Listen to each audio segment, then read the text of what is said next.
They had pictures hung on the walls, mainly Washingtons and Lafayettes, and battles, and Highland Marys, and one called Signing the Declaration. There was some that they called crayons, which one of the daughters, which was dead, made her own self when she was only 15 years old. They was different from any pictures I ever seen before, blacker, mostly, than is common.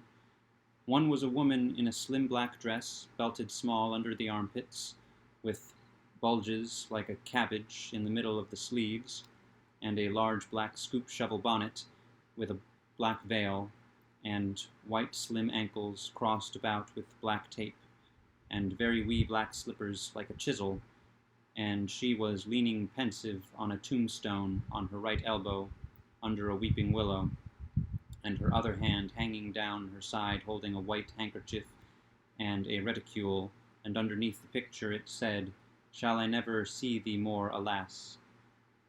Another one was a young lady with her hair all combed up straight to the top of her head, and knotted there, in front of a comb like a chair back, and she was crying into a handkerchief, and had a dead bird laying on its back in her other hand, with its heels up, and underneath the picture it said, "I shall never hear thy sweet chirrup more, alas." There was one where a young lady was at a window looking up at the moon, and tears running down her cheeks, and she had an open letter in one hand, with black sealing wax showing on the one edge of it, and she was mashing a locket with a chain to it against her mouth, and underneath the picture it said, "And art thou gone? Yes, thou art gone, alas." These was all nice pictures, I reckon, but I didn't somehow seem to take to them, because if ever I was down a little, they always give me the fantods. Everybody was sorry she died, because she had laid out a lot more of these pictures to do, and a body could see, by what she had done, what they had lost. But I reckoned that with her disposition she was having a better time in the graveyard. She was at work on what they said was her greatest picture when she took sick, and every day and every night it was her prayer to be allowed to live till she got it done, but she never got the chance. It was a picture of a young woman in a long white gown standing on the rail of a bridge, all ready to jump off, with her hair all down her back and looking up to the moon, with the tears running down her face, and she had 2 arms folded across her breast, and 2 arms stretched out in front, and 2 more reaching up toward the moon, and the idea was to see which pair would look best, and then scratch out all the other arms. But as I was saying, she died before she got her mind made up, and now they kept this picture over the head of the bed in her room, and every time her birthday come they hung flowers on it, other times it was hid with a little curtain. The little woman in the picture had a kind of a nice sweet face, but there was so many arms it made her look too spidery, seemed to me.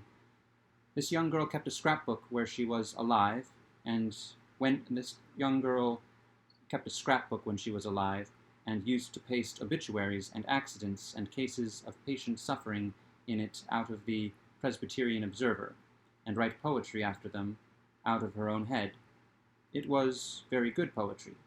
This was what she wrote about a boy by the name of Stephen Dowling Bots that fell down a well and was drowned. Ode to Stephen Dowling Bots, deceased. And did young Stephen sicken? And did young Stephen die? And did the sad hearts thicken? And did the mourners cry? No, such was not the fate of young Stephen Dowling Bots. Though sad hearts round him thickened, 'twas not from sickness shots. No whooping cough did rack his frame, nor measles drear with spots. Not these impaired the sacred name of Stephen Dowling Bots. Despised love struck not with woe that head of curly knots, nor stomach troubles laid him low, young Stephen Dowling Bots. Oh no, the list with tearful eye, whilst I his fate do tell. Oh no, then list with tearful eye, whilst I his fate do tell. His soul did from this cold world fly by falling down a well. They got him out and emptied him. Alas, it was too late. His spirit was gone for to sport aloft in the realms of the good and great. If Emmeline Grangerford could make poetry like that before she was 14, there ain't no telling what she could have done by and by. Buck said she could rattle off poetry like nothing. She didn't ever have to stop to think. He said she would slap down a line, and if she couldn't find anything to rhyme with it, would just scratch it out and slap down another one, and go ahead. She weren't particular. She could write about anything you choose to give her to write about, just so it was sadful. Every time a man died, or a woman died, or a child died, she would be on hand with her tribute before he was cold. She called them tributes. The neighbors said it was the doctor first, then Emmeline, then the undertaker. The undertaker never got in ahead of Emmeline but once, and then she hung fire on a rhyme for the dead person's name, which was Whistler. She warn't ever the same after that. She never complained, but she kinder pined away and did not live long. Poor thing. Many's the time I made myself go up to the little room that used to be hers and get out her poor old scrapbook and read in it when her pictures had been aggravating me and I had soured on her a little. I liked all that family, dead ones and all, and weren't going to let anything come between us. Poor Emmeline made poetry about all the dead people when she was alive, and it didn't seem right that there weren't nobody to make some about her now she was gone. So I tried to sweat out a verse or two myself, but I couldn't seem to make it go somehow. They kept Emmeline's room trim and nice, and all the things fixed in it just the way she liked to have them when she was alive, and nobody ever slept there. The old lady took care of the room herself, though there was plenty of servants, and she sewed there a good deal, and read her Bible there mostly.